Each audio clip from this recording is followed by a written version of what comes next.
Food is such an important aspect of our day to day life. Is it any wonder that food has been used to protest injustices and also protest political views throughout history? While food has been used for protest for a very long time, our exploration of food protests will begin with the French Revolution. So, during the time of the French Revolution, the cost of bread went up higher and higher in France. And at one point, in a combination of government policies and also uh, droughts that were happening, people were spending about 88% of their daily wages just to be able to afford bread to eat. And obviously, this made people very angry that they could barely survive. And so that was one important factor in the people eventually overthrowing their government at the time. So, bread was a really important aspect of that. In a similar aspect of history, in 1863, there was a huge bread riot in the Confederacy. At the time, the Union had created a blockade that kept a lot of food from getting in to the Confederacy as a way of weakening their army.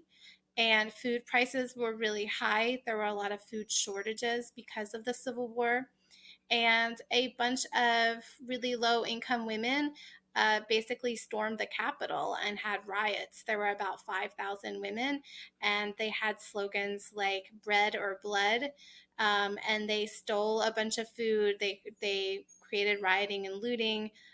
They were very concerned about being able to get food.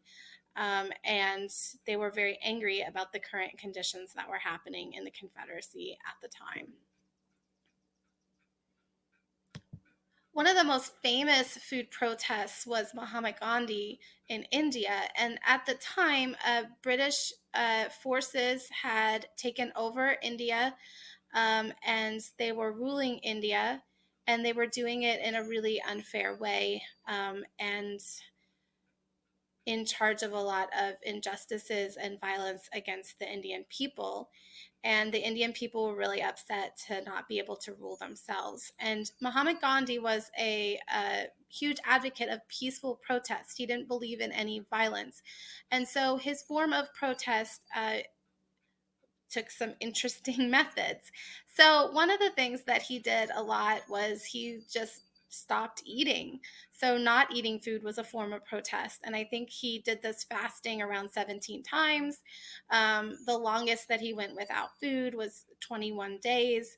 And he drew a lot of international attention through his peaceful fasting methods. Additionally, at some point, the British government said that the Indian people were not allowed to create their own salt. So, if you aren't aware, salt is basically made by taking salt water from the ocean and drying it out and letting the water evaporate, and what you're left with is salt and some minerals. And throughout human history, a lot of people have made their own salt this way. Salt is so important for preserving food and for flavoring food. And people can, if they have patience, they can create it for free. But the British government said that the Indian people weren't allowed to do this. And instead, they had to purchase salt from the British government. And the British government charged a lot for this salt. It was a way of hurting the Indian people. So, what Gandhi did to protest this is he took a couple 100-mile walk, and more people gathered his walk on his walk. It became a protest march, and they all walked together to the ocean, and he made salt. And this was a really big protest. And he broke the law. He was arrested, and a lot of Indian people followed in his footsteps literally and did the same thing. And at the end of all these protests, 60,000 people were arrested by the British government for making salt. And it really drew attention to a lot of the injustices that were happening. And eventually, India gained their freedom from British rule. And Gandhi had a huge role in that and the way he used food for those protests. The specific food protests that we're going to look at more in depth today had to do with the Greensboro restaurant sit-ins at the Woolworths restaurant. And basically at this time, especially in the South, they had Jim Crow laws. Jim Crow laws were a whole system of segregation. So people of different races weren't allowed to get married. You had colored sections and white sections in restaurants, in buses, in trains, in stores, in movie theaters, in hospitals, in schools. And what this meant was that specifically that African Americans in this country did not have equal access to just daily life. They were constantly segregated and put down because of that.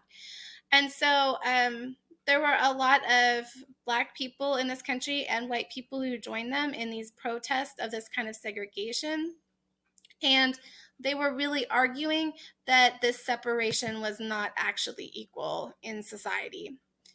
And so they formed these ways of having really peaceful protests. And by having peaceful protests, they really called attention to the fact that there were these huge injustices that were taking place. So in this particular protest, Black individuals sat in the white section of the restaurant and they were attacked and they were arrested. And it really set off a nationwide protest of restaurants across the country. And eventually, these kind of protests ended this practice. But it was they were responded to with a lot of violence and hate for having the courage to sit in the wrong section of the restaurant. There have other been kind of more or less serious protests that have happened with food. For example, people often use food to throw at politicians. Here's a picture of British Prime Minister Tony Blair when he had tomatoes thrown at him. But if you go and look up online, there's lots of incidences of people who have thrown food at politicians, and also had some kind of weird protests like some people have dumped food as a way of protesting, farmers dumping food to protest prices or different regulations that they have. One example would be the time that a lot of people sent President Obama bags of marshmallows to complain that he was too soft on different aspects of his policy. And it was a way of kind of mocking him and making fun of him.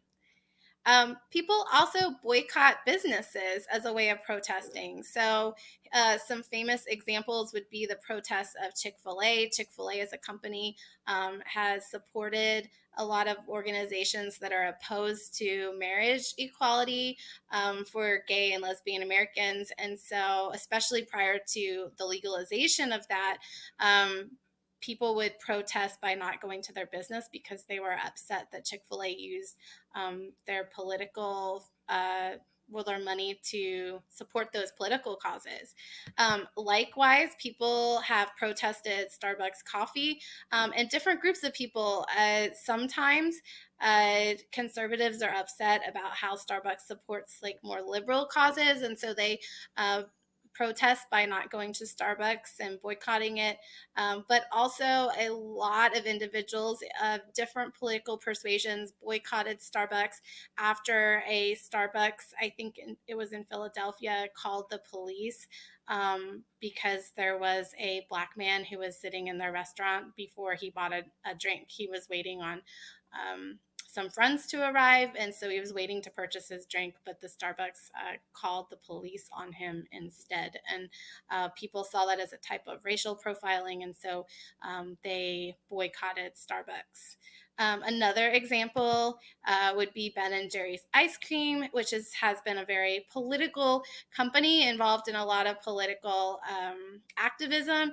And when they came out with this ice cream called Resist, that was kind of in resistance to a lot of the anti-immigration policies of President Trump's administration. A lot of conservatives called for boycotts of Ben and Jerry's and asked stores not to carry their products. So people use this idea of spending their political money and spending their actual money on food as a way of protesting. You can decide which companies you want to support. My last story about food and protest actually has to do with a more local incident. When I was working at another local high school, one of the teachers that worked there told me about a protest that she and her fellow students organized when she was attending high school. So at the time, the cafeteria decided that they would charge students for ketchup and mustard. So you couldn't get free ketchup with your meal, and it was a way to save money. And students were really angry about this policy, obviously, because they like to have their free ketchup.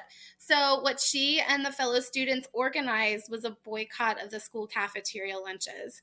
So, everybody stopped buying the cafeteria lunches, and her classmates made sure that if people couldn't afford to bring their own lunch, that other people would provide lunch for them. So, she and her classmates were bringing in lunch for everyone. And after like a week or so of this protest where the school cafeteria was making lunches for no one, the school finally relented and decided that they would start providing ketchup for the students again. And I really like this story. I think it shows, I'm not saying like rebel all the time, but I think it shows how powerful these kind of protests can be, both in these really big international and national issues of injustice, but also really local issues. Food can be a way of controlling how policies are made and how they're impacted.